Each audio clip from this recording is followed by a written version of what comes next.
After Hour Stories. Tonight's story, 5 minutes before closing. At 6:55 on a rain-dark Friday evening, the bell above North Window Books rings for the first time in 43 minutes. You already have one hand on the light switch beneath the counter. The last customer left with a historical mystery, the register has been counted, and the wooden sign in the door is halfway between open and closed. The man who steps inside looks like someone accustomed to entering rooms that become quieter when he does.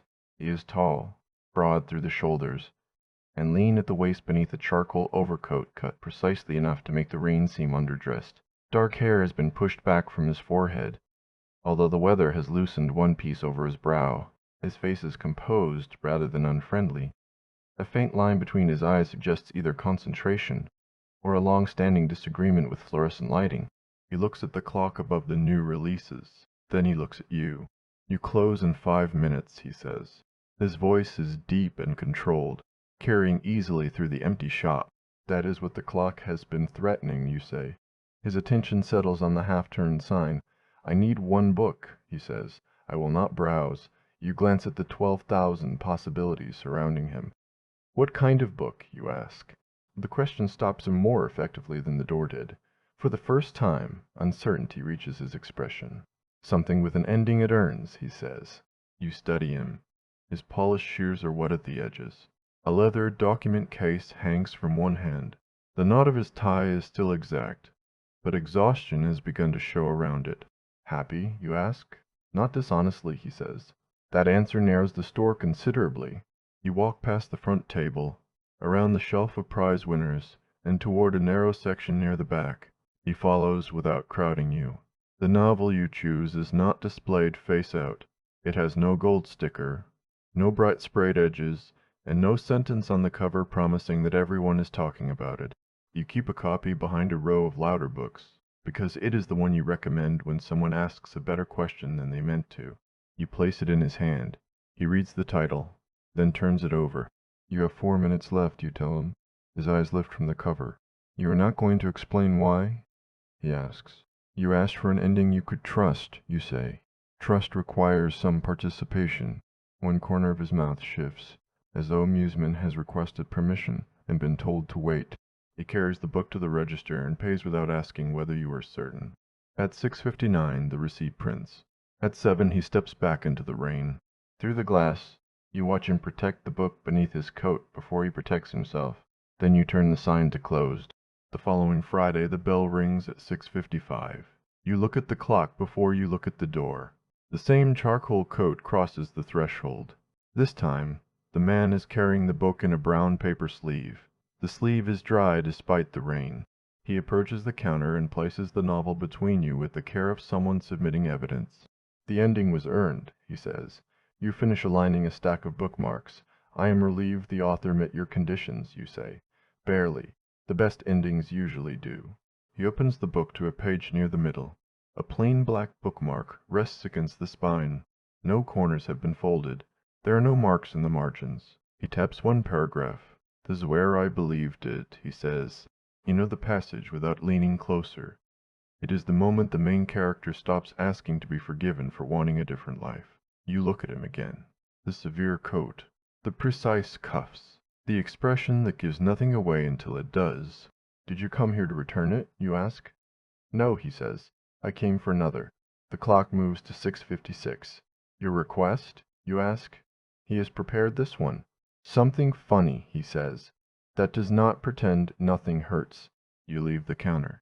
He follows you toward contemporary fiction, maintaining exactly enough distance to make it clear that the choice belongs to you. Do you always buy books this efficiently? You ask. No. Do you normally interrogate books about their emotional integrity? Only the suspicious ones. You pull a slim novel from the second shelf. This one, you say. The narrator lies whenever he is frightened, which is often. His sister knows. The dog knows. The reader knows 20 pages before he does. This time, amusement is granted. The man smiles, and it changes his face more than it should. He takes the book. At the register, the card reader asks for his name. Simon Hale, he says. You tell him yours. He repeats it once, carefully, as if accurate pronunciation is a promise too small to announce and too important to break. The receipt prints at 6:59. Simon slips the new book into his document case. Same time next Friday? He asks. You turn the wooden sign the final few inches toward closed. North window does not reserve appointments for people who arrive during the last 5 minutes. Simon opens the door. Then I will continue taking the risk, he says. The bell rings once behind him. For the rest of the evening, the empty shop feels as though it has kept the sound. On the third Friday, you leave the open sign facing the street until 6:56. This is not a decision you examine closely. Simon arrives at 6:55 anyway. His tie is gone tonight. The top button of his white shirt is open, and his dark suit jacket makes the breadth of his shoulders more apparent, without making him look less tired. He sets the second novel on the counter. The dog was the only reliable witness, he says. That is an aggressive misunderstanding of the sister's role. The sister withheld material information. The sister was 16. Then I will withdraw the objection. The professional language is too practiced to be accidental. You lean against the counter. Lawyer. You ask. Simon looks mildly offended. Mediator. That explains the withdrawal. It also explains the coat. Does it? People are more willing to compromise when they believe someone has arrived with consequences. You look deliberately at the charcoal wool, the immaculate shoes, and the document case. And here I assumed you were frightening on a volunteer basis. Simon lowers his head for a moment. The quiet sound he makes is not quite a laugh, but it is close enough that you feel absurdly victorious. His office, he explains, is 3 streets away. Friday's final workplace mediation is scheduled to finish at 6:40. It rarely does. North Window is the only independent bookshop between his office and the train that stays open until 7. He tells you he is 38 and has spent 12 years translating workplace conflict into conversations people can survive. So this is geographical convenience, you say. It was, Simon answers. Before you can decide what to do with the past tense, his eyes move to the folder beside the register. You close it too late. The words North Window, Purchase Proposal, are printed across the front. Simon looks back at you. He does not ask what the numbers are. He does not offer an opinion you did not request. That restraint is more noticeable than curiosity would have been. Your third request, you say. Simon considers the shelves. Something about a person who is very good at knowing what everyone else should do. You hold his gaze. And terrible at knowing what he should do? You ask. That seems unnecessarily specific. Booksellers work quickly near closing. You choose an essay collection about work, ambition, and the strange identities people build from being needed. When you hand it to him, he reads the description twice. This feels pointed, Simon says. All good recommendations are slightly pointed. At 7 he remains on the customer side of the counter while you turn the sign. Will you tell me about the proposal? He asks. His tone makes room for no. You could give him the clean answer. Confidential. Complicated. Not decided. Instead, you rest your hand on the folder. The owner is retiring, you say. She offered me the first chance to buy the shop. Simon waits. And? He asks. And I know exactly which books will sell during a wet February. You say. Apparently that is not the same as knowing whether I should sign my name to a loan. He glances around. North window, the green reading lamps, the rolling ladder, the handwritten recommendation cards, and the old wooden floor polished pale by decades of footsteps. When is your answer due?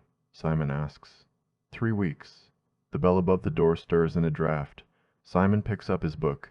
Then I will not ask what you decided next Friday, he says. Why not? Because you will tell me when you have decided, he says. Anything earlier would only be pressure dressed as interest. He leaves before the accuracy of that can make you uncomfortable. North Window has belonged to Mara Bell for 26 years. At 34, you have managed it for 8. You know which radiator knocks when winter arrives. You know the third step on the rolling ladder complains before it settles. You know that Mrs. Alvarez wants mysteries without murdered children. That Daniel from the bakery reads only biographies of people who failed publicly, and that the university students begin asking for poetry 2 weeks before examinations. You also know the shop's numbers. Knowing them is the problem. Online orders have flattened. Weekday foot traffic is inconsistent.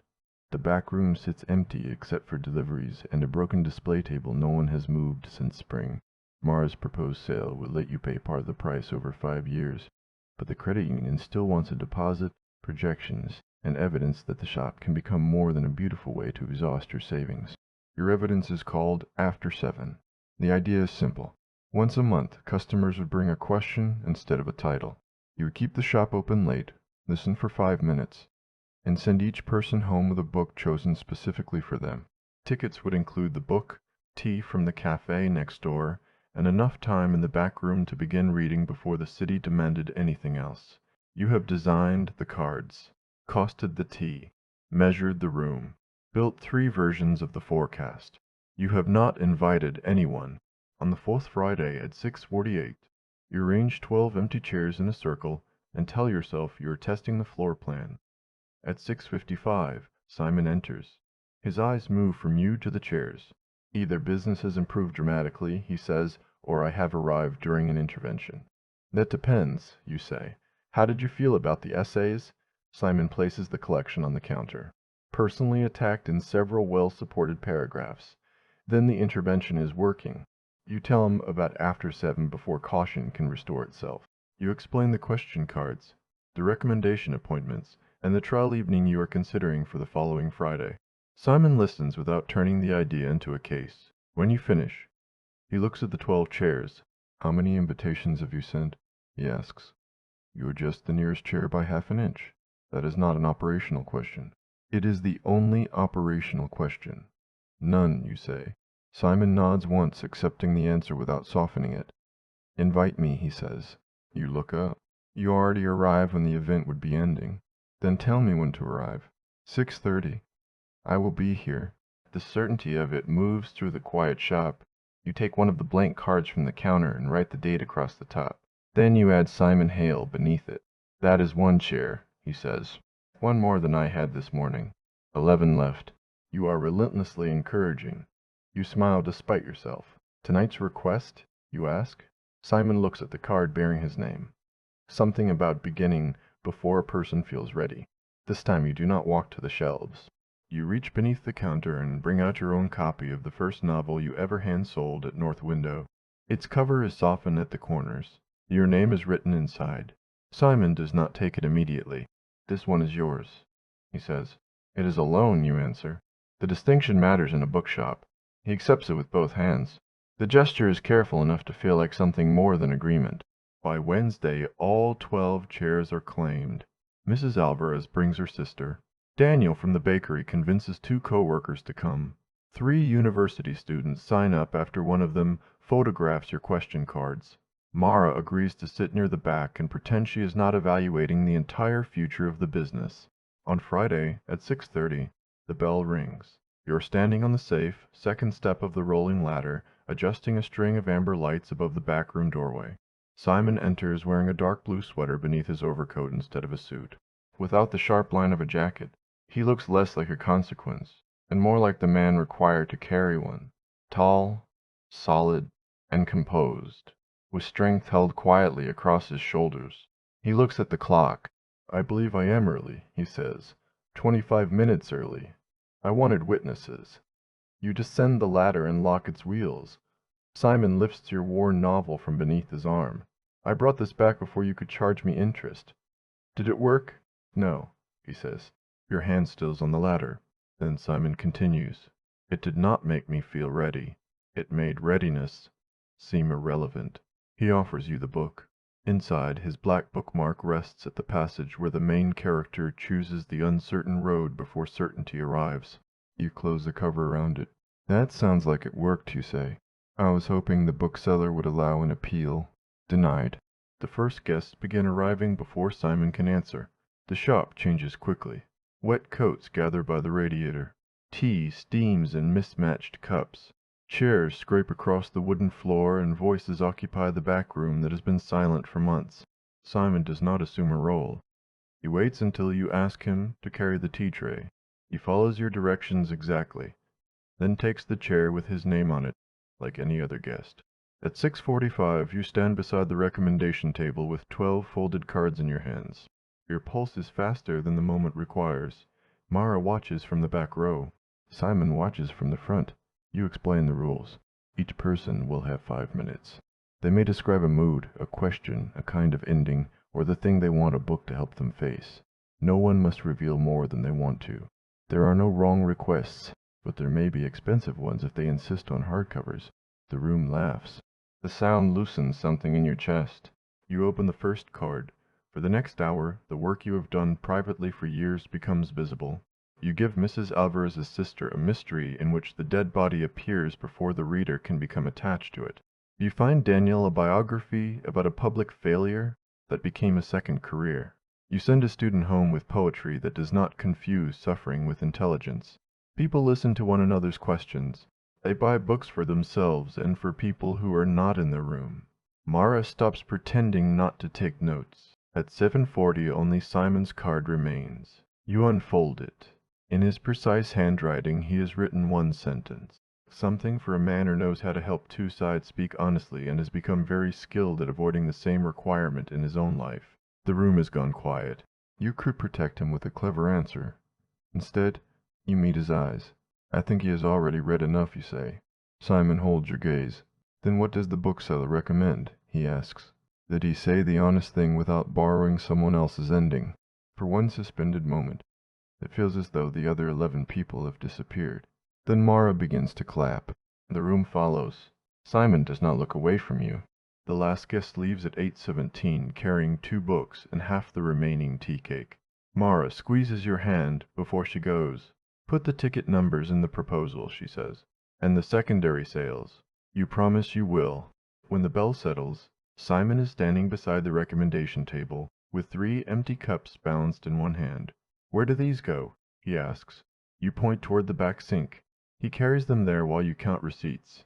Every chair was filled. Every ticket converted into a sale. Average spending exceeded your cautious forecast by $11. You enter the final number twice to make certain it is real. Simon returns without the cups. Well? He asks. You turn the screen so he can see the total. His expression warms slowly. Congratulations, he says. The word is simple. The way he says it is not. It was one evening, you answer. Yes. One evening is not a business model. No. You wait for the argument he could easily make on either side. Simon places both hands on the edge of the table. You do not need me to tell you what the evidence means, he says. You are a very inconvenient mediator. Occupational boundary. Is that why you wrote the card? The humor leaves his face, although the warmth remains. Beyond the front windows, rain silverizes the arcade. Inside, only the reading lamps are still lit. My firm offered me a partnership, Simon says. You had not expected that. Sounds like the ending your coat has been preparing for. The coat is delighted. And you? Simon glances at the empty chairs. The City Mediation Center offered me a director role, he says. Neighborhood disputes, housing issues, community work, less money, fewer polished conference rooms, and a measurable chance of doing something before people learn to hate one another professionally. Both want an answer by Monday, Simon says. Which do you want? He gives you a look that is almost reproachful. That is unusually pointed. All good recommendations are. Simon steps around the table. There is still space between you. Less than before, but enough to preserve the question. I want the city role, he says. I also want not to regret leaving the thing I spent 12 years earning.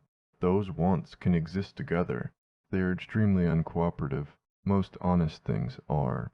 His gaze drops briefly to your mouth, then returns to your eyes. The movement is small. It changes the room. Simon does not move closer. Instead, he takes his phone from his pocket and places it on the table. May I have your number? He asks. For the next time, professional conflict interferes with the 5-minute rule. You enter it yourself. Then you call your phone so he has yours. The vibration sounds startlingly loud in the empty shop. You save him as Simon. 6:55. He reads the screen over your shoulder. That seems reductive. Arrive earlier twice, you say. We can renegotiate. The 6th Friday reaches 7 o'clock without Simon. You do not keep the sign open. You do not rearrange the new releases for a third time or pretend the clock has become imprecise. At 7, you turn the sign to closed and slide the bolt into place. Your phone remains silent on the counter. You carry the deposit envelope to the back room, switch off the ceiling lights, and return beneath the green glow of the reading lamps. At 7:03, a shadow crosses the glass. Simon stands outside beneath the arcade roof. His overcoat is unbuttoned, his hair has fallen forward, and the precision he normally wears has been disturbed by what must have been a very fast walk. He sees the locked door. He sees you. Then he lifts one hand, taps 2 fingers against his watch, and shakes his head at himself. He does not knock. He does not reach for the handle. He mouths, "Next Friday." Then he steps back. The decision is yours before you have finished naming it. You cross the shop, draw the bolt, and open the door. Cold air moves between you. Simon looks at the closed sign. "You are closed," he says. "Excellent observational work. I was not asking you to reopen." "Good," you say. "I did not reopen. You step aside, I let you in." For a moment, Simon does not move. The severity of his face gives way to something quieter and far less protected. Then he enters. You lock the door behind him. Simon buys no book that evening. You make tea in the back room while he removes his wet coat and drapes it over the chair nearest the radiator. Without it, and without the public composure of the sales floor, he looks tired enough to be honest. The mediation, you ask? A department director discovered at 6:49 that he had feelings. How inconsiderate. We were all surprised. You hand Simon a cup. His fingers close around it without touching yours, though the care he takes makes you notice the distance as sharply as contact. Your purchase proposal is spread across the table. Simon looks at it, then at you. "Do you want feedback?" he asks. "I want difficult questions," you say. "Mara and the credit union representative are meeting me tomorrow morning." He pulls out the chair opposite yours. "Then present it." You begin. For 20 minutes Simon becomes the least forgiving imaginary lender in the city.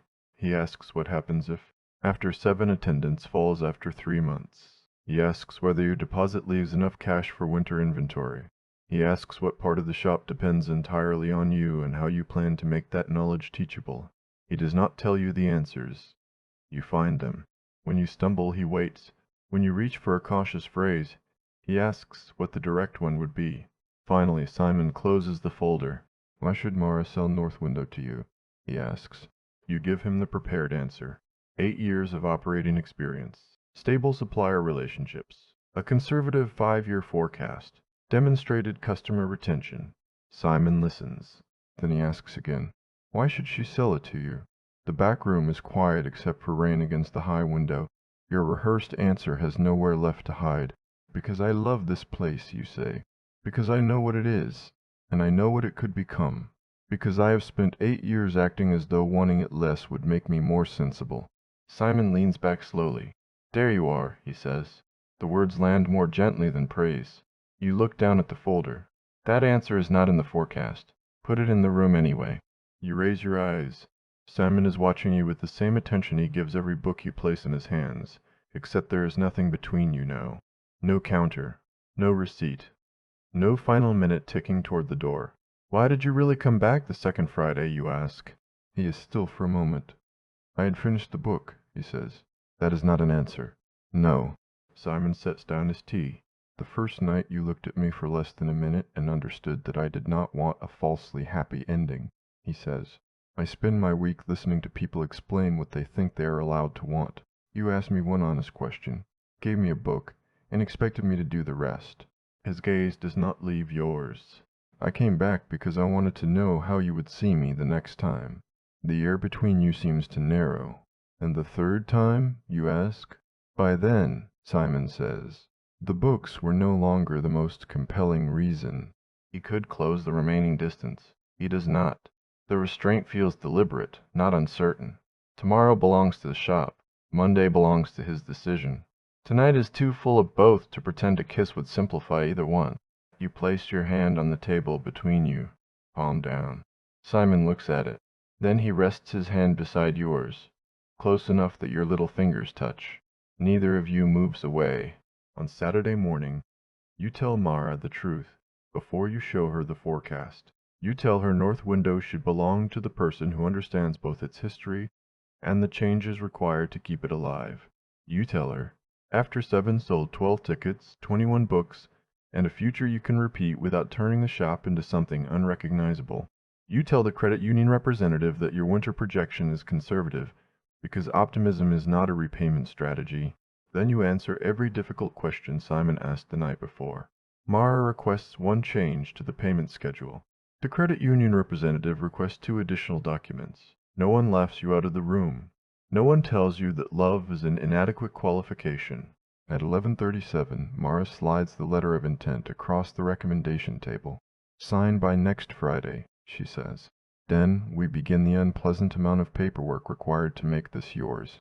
You stare at the line, waiting for your name. For 8 years you have carried keys that belonged to someone else. Now the shop is offering you the weight of your own. You do not sign immediately. You take the document home. Read every clause.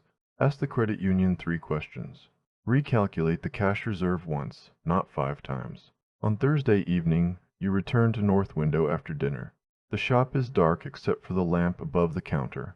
You stand where Simon stood on the first Friday, with rain shining against the glass and 12,000 possible lives arranged around you. Then, you sign your name. You send Simon one message: "I chose the uncertain road." His reply arrives less than a minute later: "So did I." On the 7th Friday, the bell rings at 6:35. You are halfway through a display of winter reading when Simon enters. No document case, no tie, no charcoal overcoat. He wears a dark sweater beneath a rain-dammed jacket, and the absence of his usual armor makes the breadth of his shoulders look less imposing and more familiar. You check the clock conspicuously. "You are 20 minutes early," you say. 25 minutes before closing," Simon says. "North Window does not reward excessive punctuality."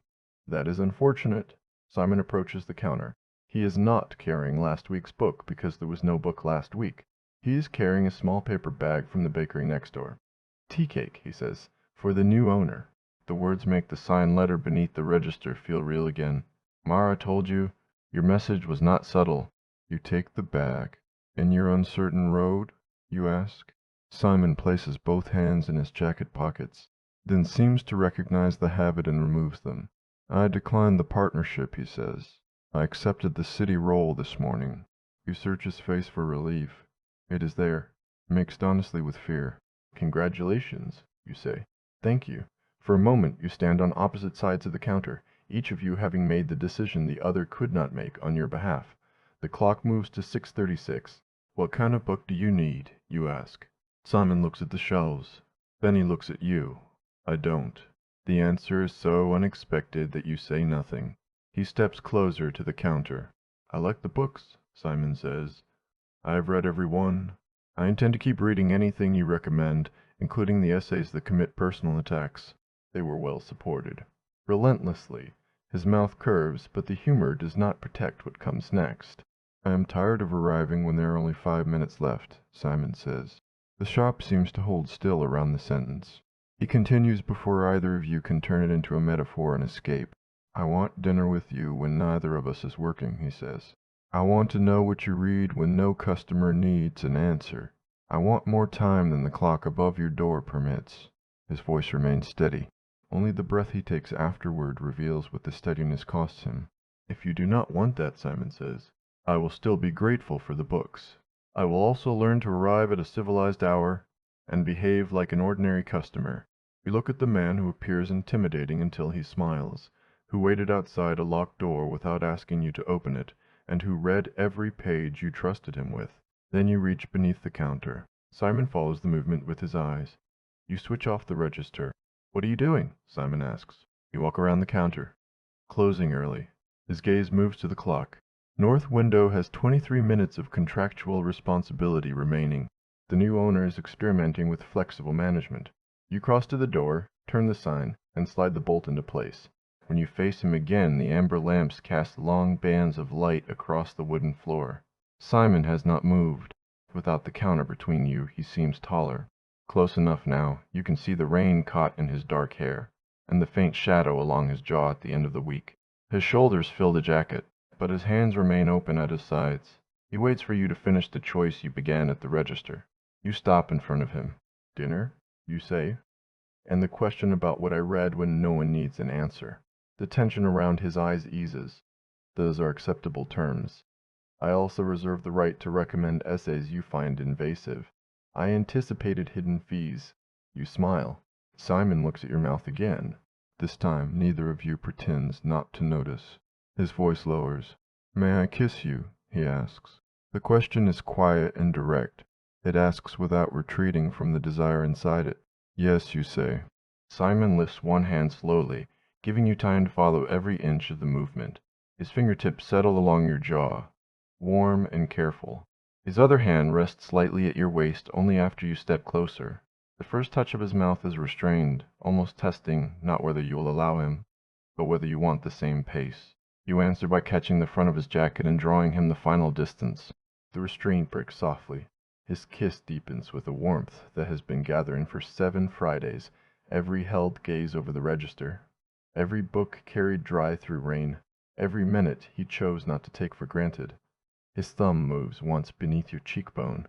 You feel the breath he releases when your hand slides upward, over the solid line of his shoulder, and into the rain-cool hair at the back of his neck. Simon draws you closer, still careful, still leaving room for you to change the distance. You do not. The quiet shop sharpens around you, the paper and cedar scent of the shelves, the rain ticking against the glass, the faint warmth of his hand through your clothes. When the kiss slows, his forehead rests against yours. For once, Simon Hale appears to have no prepared language. Was that honest enough? You whisper. His low laugh warms the small space between you. I may require a second reading, he says. You kiss him again before you can make the request more formal. 1 month later, the first official After 7 event runs 22 minutes past its advertised ending. North Window's back room is full again. There are 18 chairs now.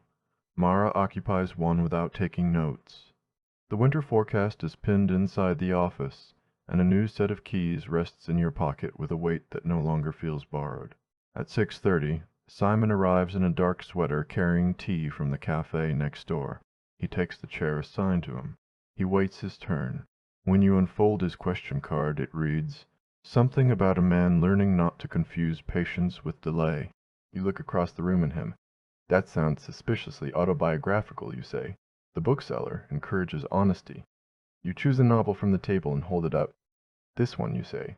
"But I should warn you, the ending is happy." Simon accepts the book from you. "Dishonestly?" he asks. "Not for a single page." After the guests leave, you ask him to help return the chairs to the wall. He does, following your arrangement rather than inventing his own. At the front door, Simon waits while you switch off the lamps and turn the sign to "Closed." Then he takes the book in one hand, and your hand in the other. Together you step into the rain-softened arcade. Behind you, North Window goes dark for the night. This time, closing the door does not feel like an ending.